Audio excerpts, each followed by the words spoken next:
চীনের বিপক্ষে ডিফেন্সের ভুলে বাংলাদেশের এশিয়া কাপের স্বপ্নভঙ্গ। দেখুন, বাংলাদেশ সিনিয়র পুরুষ দল এশিয়া কাপের মূল পর্বে উঠতে ব্যর্থ হয়েছে।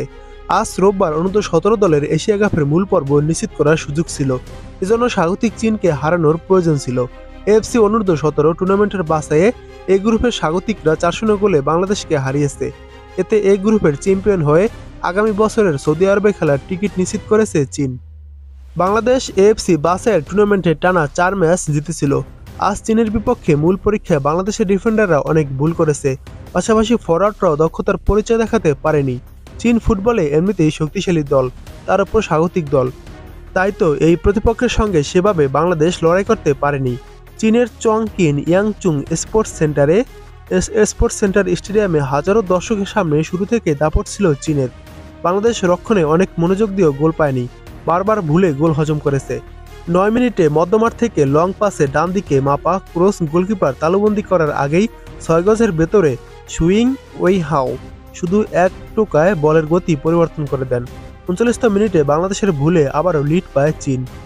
কামাল মৃদা ব্যাক পাসে বল নিয়ে কিছু করার আগেই সুইং ওইহাও দৌড়ে এসে তার পা থেকে ছিনিয়ে নেন।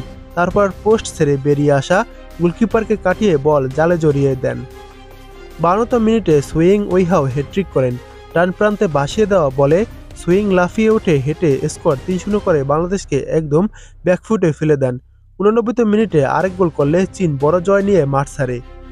বাংলাদেশ অনূর্ধ্ব-17 দলের head coach Golam Rabbani Chhoton Asia কাপের স্বপ্ন দেখেছিলেন, তবে আবার হারকে স্বাভাবিকভাবেই ব্যাখ্যা করেছেন। চীন আমাদের চেয়ে সবকিছুতেই এগিয়ে, টেকনিক্যাল, ফিজিক্যালি, মেন্টালি সব দিক থেকেই।